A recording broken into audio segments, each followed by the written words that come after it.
आज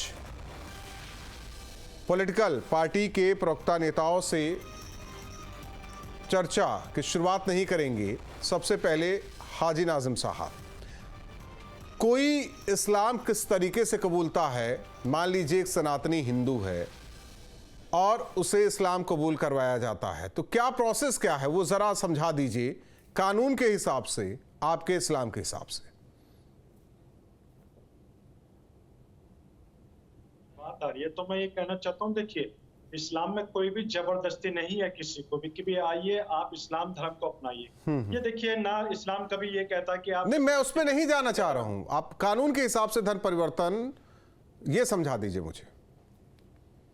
हाँ देखिए, अगर कोई अपना खुद से अगर धर्म परिवर्तन करता तो देखिए सबसे बड़ा आसान तरीका यह है, कोर्ट में जाकर अपना एफिडेविट लगाए कोर्ट के और वहां बताए कि हाँ जी देखिए मैं इस्लाम धर्म अपनाना चाहता हूँ अपनी मर्जी से। तो जाहिर सी बात है कोर्ट उनको जरूर कहेगा कि आप अपनी मर्जी के मालिक है, तो हो सकता है उनको परमिशन दे दे। तो देखिए बड़ा सीधा सिंपल है। लेकिन जब इस्लाम की बात आती है तो राहुल जी मैं ये कहना चाहता हूँ कि इस्लाम के अंदर कहीं किसी पर भी कोई दबाव नहीं बनाया जाता कि आप इस्लाम में जबरदस्ती आओ। इस्लाम की तो अच्छाइयों को देखकर लोग अपना आप ही प्रभावित होकर इस्लाम धर्म आपने कहा कि इस्लाम में कहीं नहीं है ना, ये पक्का? हाँ बिल्कुल कंफर्म कह रहा हूं मैं आपसे, आपके चैनल पे बिल्कुल जिम्मेदारी के साथ कह रहा हूं कि कहीं पर भी जबरदस्ती किसी का भी धर्म परिवर्तन कराने का प्रावधान इस्लाम धर्म में नहीं है। ठीक है, यतीमाज आप सुन रही है ना हाजी नाजिम साहब की बातें? जी बिल्कुल। इस्लाम में कहीं नहीं है ऐसा कि आप जबरदस्ती कीजिए किसी से कि वो इस्लाम कबूल करे। इस्लाम में एक शब्द आता है अल-तकिया। नाजिम साहब पता नहीं उसको कबूल करेंगे या नहीं करेंगे, लेकिन अल-तकिया वहाँ किया जाता है, लव जिहाद का एक पार्ट है वो। आप नाम बदलिए, आप अपना स्वरूप बदलिए, अपनी आइडेंटिटी को छुपाइए, हिंदू लड़कियों को जाल में फंसाइए। और आजकल तो बहुत सारी मुस्लिम लड़कियां इस काम को कर रही हैं, हिंदू लड़कियों को दोस्त बनाती हैं और उसके बाद अपने भाइयों से, अपने रिश्तेदारों से उनकी दोस्ती कराती हैं। उसके बाद धीरे धीरे उस लड़की को ट्रैप करते हैं और उसके बाद वो लड़की लव जिहाद में फंस जाती है। 164 के, मैं एडवोकेट रही हूँ, मैंने लव जिहाद के बहुत सारे केसेस लड़े हैं। 164 के स्टेटमेंट तक लड़की को बिल्कुल सुरक्षित और बहुत प्रेम भाव से रखा जाता है, लेकिन 164 के बयान होने के बाद जब सामाजिक रूप से उसको जो वो अपने समाज से कट जाती है लड़की और पूरी तरह से इस्लाम में पहुंच जाती है। और इस्लाम में अभी जैसा नाजिम साहब बताए थे, राहुल जी मैं एक बात और बता देती हूँ कि इस्लाम कबूले बिना निकाह नहीं किया जा सकता। बहुत सी ऐसी बच्चियां हैं जिनको बरगलाया गया, ले जाया गया, शारीरिक संबंध बनाए गए और उसके बाद उनकी दुर्गति करके छोड़ दिया गया। वो बेचारी, वही एक छोटा सा सवाल इसी पे नाजिम साहब, इसे लेकर क्या कहेंगे आप? लीगल एडवाइस नहीं ले पाई, लीगल एड नहीं ले पाई। हाँ, इसे लेकर क्या कहेंगे? फिर मैं पॉलिटिकल पॉइंट समझता हूँ। हाँ राहुल जी देखिए, जिस तरीके से अभी इस्लाम को लेकर इस तरीके का इन्होंने गलत प्रचार प्रसार किया, तो मैं ये कहता हूँ कि ये झूठ बोलती है, लव जिहाद के नाम पर बिल्कुल सरासर झूठ बोलती है। हाँ ये जरूर हो सकता है राहुल जी,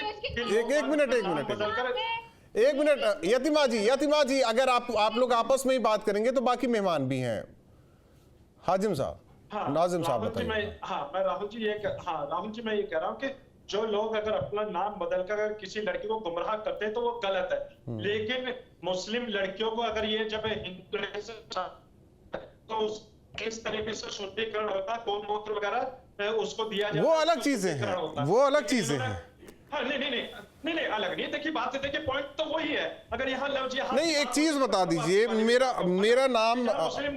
मेरा नाम कुछ भी रख लीजिए, XYZ खान, और मैं फिर राजू बन के किसी लड़की से मिलता हूँ, कलावा हाथ में रहे, माथे पे चंदन रहे, फिर बातचीत करूँ, अपना नाम राजू बताऊँ, फिर बाद में पता चले कि नहीं ये तो सनातनी तो है नहीं, ये तो विशेष समुदाय के लोग हैं। इसे लेकर क्या मतलब, ये कि हिंदू भी करते हैं क्या, सनातनी भी करते हैं ये, कि वो टोपी लगाते हैं, कुर्ता पैजामा पहनते हैं और वो मुस्लिम लड़कियों से कहते हैं कि नहीं मैं तो राजू नहीं हूं, मैं तो फला खान हूं? राहुल जी देखिए, आपके सवालों का जवाब मैं देता हूं कि अभी आपने कहा कि क्या हिंदू भाई भी अपने टोपी वगैरह लगाते हैं? बिल्कुल हाँ लगाते हैं, टोपी लगाते हैं, हम लोगों के साथ भी रहते हैं। और जो आप नहीं समझ ये रहे हैं, कहते हैं कि ना हिंदू वो किसी मुस्लिम लड़की से हाँ, आगे की बात तो सुन लीजिए। अब मैं देखिए वही आता हूँ, क्योंकि आपने कहा टोपी के लिए, लेकिन राहुल भाई मैं पूरी तरीके से बात बताऊंगा तो सम्मानित जनता को पता चलेगा कि हम लोग किस पॉइंट पे बात कर रहे हैं। और देखिए रही बात है कि जिस तरीके से कलावा की बात आप कर रहे हैं, तो मैं कहता हूँ कलावा अगर आप दरगाह पे कहीं जाएंगे तो कलावा वहां पे बांधा जाता है। नहीं, कलाई पे नहीं बांधा जाता ना, वो जालियों में बांधा जाता है, कलाई पे थोड़ी बांधा जाता है। बांधा जाता है क्या?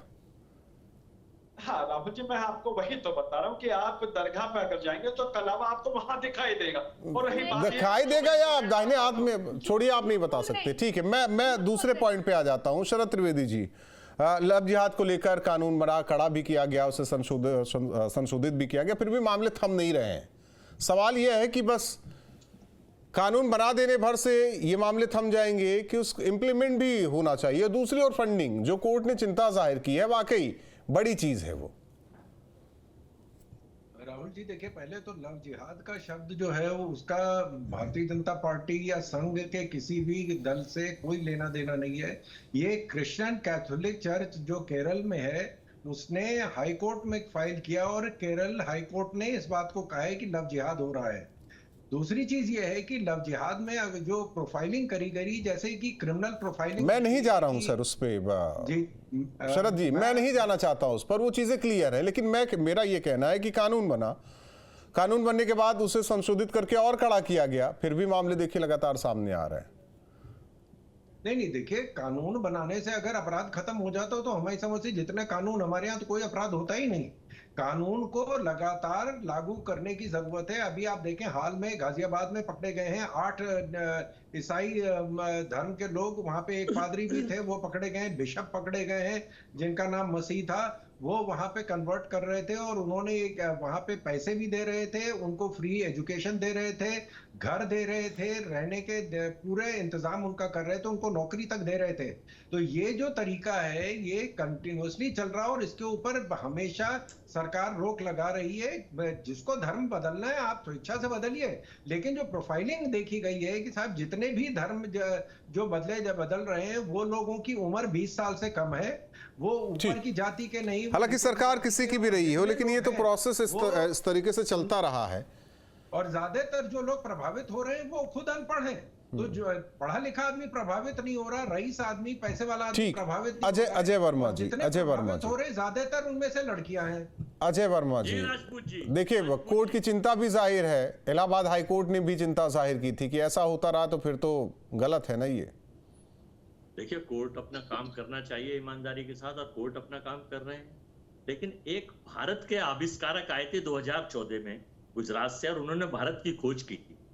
तो ये तो सब झूठ बोल रहे हैं, हम भी झूठ बोल रहे हैं। भारत में ना कोई अपराध हो रहे, सारे कानूनों का सक्षर पालन हो रहा है, लोग ताला खोल के सो रहे हैं, गरीबी खत्म हो रही है, कोई बलात्कार नहीं हो रहा। ये तो कांग्रेस के लोग और विपक्ष के लोग उड़ा रहे हैं कि बलात्कार कर रहे हैं। प्रज्वल रेवन्ना, ब्रजभूषण, कुलदीप सिंह। अजय वर्मा जी आइए पॉइंट पर आइए, पॉइंट पर आइए ना, सुन लीजिए पॉइंट पर आइए। भैया जब लव जिहाद की बात हो रही है, मैं कहता रहा हूँ कुछ नहीं हो रहा भारत में। 2014 से लेके 24 तक कुछ नहीं हुआ भारत में। ये तो राष्ट्रद्रोही लोग भारत को बदनाम कर रहे हैं, नरेंद्र मोदी को बदनाम कर रहे हैं। अगर आप राजपूत जी ये कहना चाह रहे हैं तो मैं आपके चैनल पे कह के अब चुप बैठा जाता हूं, लेकिन ऐसा संभव नहीं, ये ऐसा हो नहीं रहा। अभी एक कर्नाटक में एक विधायक है नरेंद्र मोदी जी का बड़ा खास, गाड़ी में विधानसभा से लेके अपने घर तक बेटी का बलात्कार करा और उसका वीडियो बनाया उस बीजेपी के विधायक। मैं जिस पर हूं उस पर बात कीजिए आप। निंदनीय है। सुन लीजिए, यहाँ पर लव जिहाद, आशाराम बापू जब बलात्कार करते हैं, प्रज्वल रेवन्ना बलात्कार करते हैं, वो हिंदू मुस्लिम नहीं देखते। यहाँ पर लव जिहाद कहाँ काम करता है? जब पहलवान बेटियों के साथ ब्रजभूषण मॉलेस्टेशन करते हैं, यहाँ लव जिहाद काम नहीं करता। जब कुलदीप सेंगर करता है, यहाँ पे जिहाद काम नहीं करता। मुझे ये बताइए, जो खेल मंत्री हरियाणा करते हैं बीजेपी के, यहाँ लव जिहाद काम नहीं करता। मैडम आप ना बोले, इसका मतलब आप जो है लड़कियों की हितैषी नहीं है, आप इन बलात्कारियों का सहयोग कर रही है।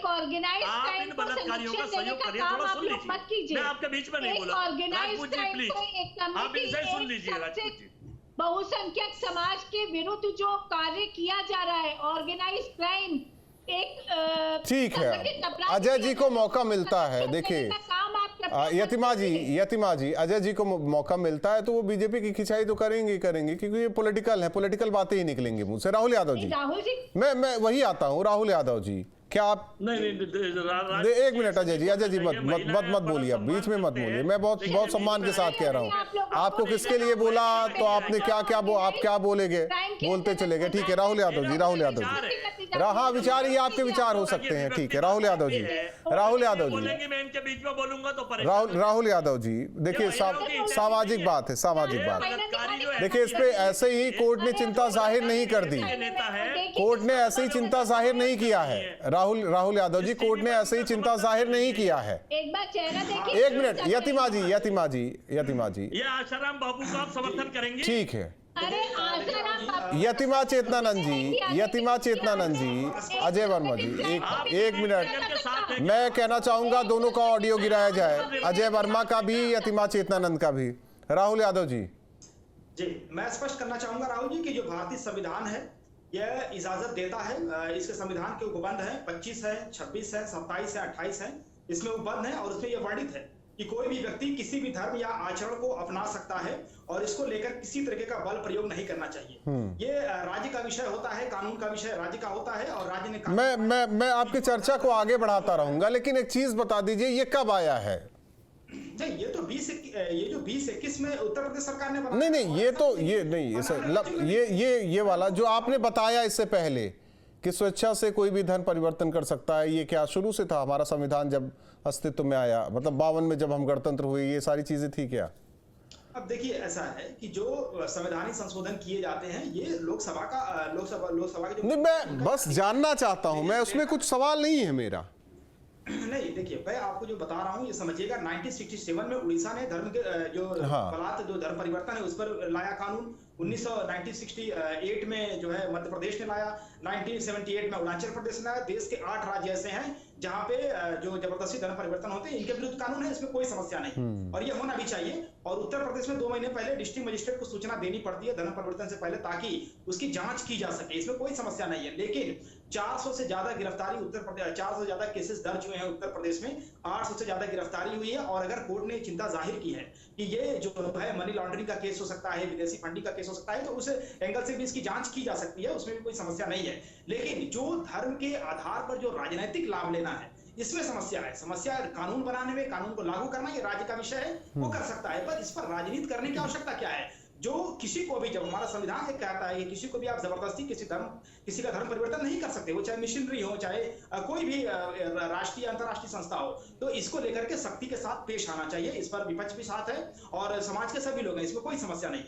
लेकिन जो उत्तर प्रदेश की सरकार है, ये जो मुख्य मुद्दे हैं, जैसे अगर लॉ एंड ऑर्डर का इशू देखें आप, तो एनसीआर मैं नहीं जाना चाह रहा हूं ना उस पर, मैं फिर कह रहा हूं मैं नहीं जाना चाह रहा हूं। जो टॉप 3 स्टेट्स हैं उसमें महिलाओं के खिलाफ जो अपराध हो रहे हैं, मैं नहीं जाना चाह रहा हूं। भाजपा शासित यहाँ देखिए, यतिमा चेतनानंद जी का भी जो कहना है, जो चिंता जाहिर की एक गैंग बनाकर ये काम किया जा रहा है।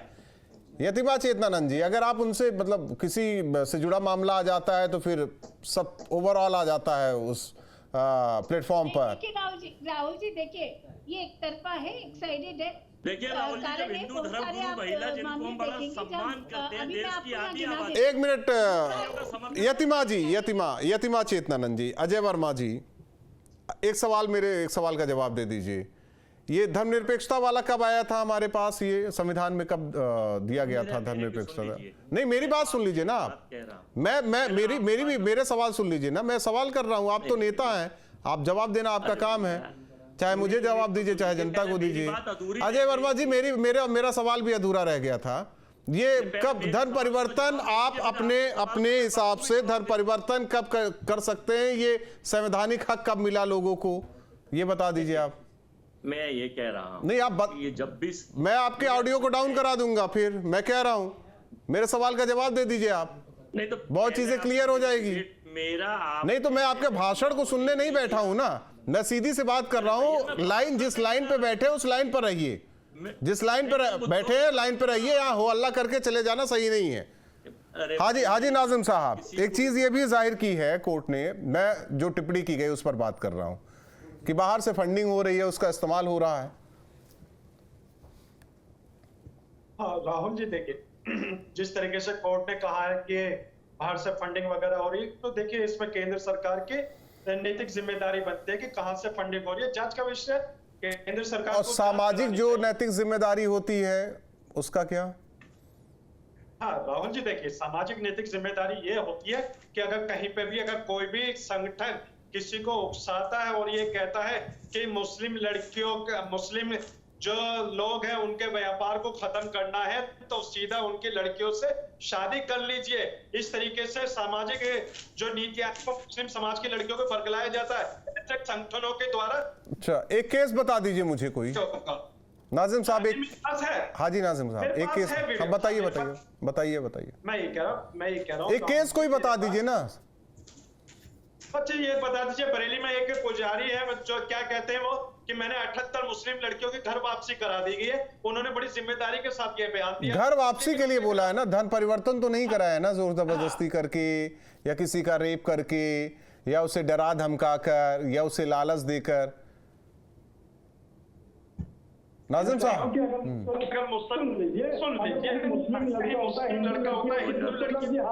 अब मैं तो कह रहा हूं एक केस तो बता दीजिए ना। मेरा साफ कहना है, देखिए मैं किसी बहस में नहीं पढ़ना चाहता, एक केस एक उदाहरण बता दीजिए। देखिए केस तो पूरे इतने भारत के अंदर भरे मार पड़ी हुई है। आज फिर बता नहीं पा रहे हैं आप। होती है, कहती है कि अरे सुन तो लीजिए राहुल जी, आप सुनना ही नहीं चाहते। अब मैं ये कहता हूँ एक निशा परवीन थी, उनका भी केस जो बड़ा चर्चित था। एक शहनाज भी थी, उनका भी केस बड़ा चर्चित था। जो आके आप देख लो, गूगल पर सर्च कर लेना, वीडियो बहुत पड़ी हुई है। नहीं आप गूगल से पढ़ते होंगे ना। हाँ नहीं, आप गूगल से पढ़ते हैं, मैं बात कर रहा हूँ। नहीं राहुल जी देखिए, गूगल पर पढ़ने वाले कौन है ये मुझे बताने की जरूरत नहीं। मैंने ये कहा कि देखो हम वो लोग हैं जो इतिहास रचते हैं और हम लोगों का इतिहास गूगल पे सब पे पढ़ा जाता है। देखिए क्या इतिहास रचा आपने? जी बड़ी जिम्मेदारी की नाजिम साहब, क्या इतिहास रचा आपने? हम लोगों का इतिहास बताने की जरूरत नहीं है। नहीं, क्या इतिहास क्या रचा बता दीजिए ना आप। सही बात कह रहे हैं नाजिम साहब, आप मैं लोगों वही का इतिहास हम बताने लोगों की का जरूरत इतिहास नहीं तो यह है है कि मुल्क जिनकी को हमने बर्बरता का परिणाम ये हुआ उसके कि साथ आजाद करवाया मुल्क। ठीक है, लेकिन देखिए वक्त कम है। शरद त्रिवेदी जी, घूम फिर कर सवाल आप ही लोग पर उठेगा कि कानून बना, लेकिन कानून का लागू होना, तगड़े से लागू होना, इसकी कमी है, इसीलिए केसेस आ रहे हैं। डर नहीं, या उनको कोई उकसा रहा है, या राहुल जी एक मिनट अजय वर्मा जी, सवाल शरद त्रिवेदी से है तो सुनने दीजिए पहले, या फिर इस कानून को लागू करने में कोताही बरती जा रही है। राहुल जी, कत्ल के लिए फांसी की सजा है, लेकिन फिर भी कत्ल हो रहे हैं। ये सिर्फ एक ऐसा चीज जहां सुनियोजित तरीके से धर्म परिवर्तन किया जा रहा है, जहां एक टारगेट दिया जाता है कि आपको इतने दिन में इसको कन्वर्ट करना है, उसके लिए कितना फंड चाहिए वो दिया जा रहा है। उनको सुविधाएं दी जा रही हैं कि जब आप अजय जी टेबल बजा रहे हैं क्या? किसको शादी करनी है, किसको किस तरह कहाँ बसाना है, वो सारा तय होता है। और जितनी भी धर्म परिवर्तन होते हैं वो 20 साल से कम के होते हैं और 80% उसमें लड़कियां होती है। कभी आपने नहीं सुना होगा कि कोई 50 साल की महिला जो है वो प्रभावित हुई हो इस्लाम से या ईसाई धर्म से। ये वही है। देखिए विपक्ष का आरोप है कि आप एक मिनट यतिमा जी, विपक्ष का आरोप है कि इंटेंशन आपका सही नहीं, इसीलिए लब जिहाद तरीके से बिल लाया जाता है, देश कानून में तब्दील किया जाता है। अजय वर्मा जी, ऐसा ही है ना? हिंदू मुस्लिम करते हैं ये सब। राहुल जी, अब आप मुझसे पूछ रहे थे जब उत्तर प्रदेश गैर कानूनी धर्म परिवर्तन प्रतिबंध अध्यादेश 2020 को आप लाए कि किस तरह से है, और उसको पढ़ा हुआ भी सब लोगों ने। लेकिन मुझे ये बताइए कि जितने लफ्ज़ जिहाद या इस तरह के धर्म परिवर्तन के चीज हो रहे हैं, इसकी जिम्मेदारी भी तो डबल इंजन की सरकार की है, योगी और मोदी जी की है। वो फेलियर है, क्यों नहीं रोक पाते? तो इस्तीफा दे देना चाहिए। यानी कि आप मानते हैं कि लफ्ज़ जिहाद होता है? आरोप आप विपक्ष पे लगा रहे हैं। आरोप मैंने कहा विपक्ष पर लगाया, आपने सुना नहीं। विपक्ष पे लगा रहे हैं। मैंने कहा यही चीजें हैं ना कि ये सब हिंदू मुस्लिम करते हैं।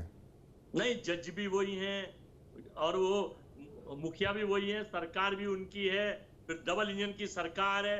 और आप कहेंगे रामलाल श्यामलाल नत्थू मोहन फकीरा रोके, तो ये गलत आरोप है। सरकार फेलियर है तो सरकार को इस्तीफा दे देना चाहिए या छोड़ देना चाहिए। ठीक, इम्प्लीमेंटेशन ऑफ ये अलग चीज है, ये तो पॉलिटिकल हो गया।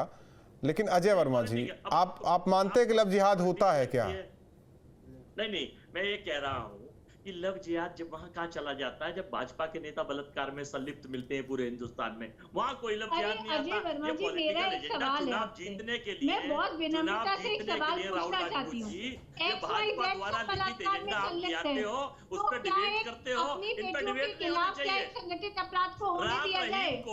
वो राम रहीम एक बलात्कारी बाबा है। अजय वर्मा जी, बहस का तरीका आपका नहीं सही है। राहुल यादव जी, राहुल यादव जी, देखिए वोट बैंक वाली बात अलग है, वोट बैंक वाली बात अलग है, सामाजिक समरसता। एक मिनट में बात खत्म कीजिए।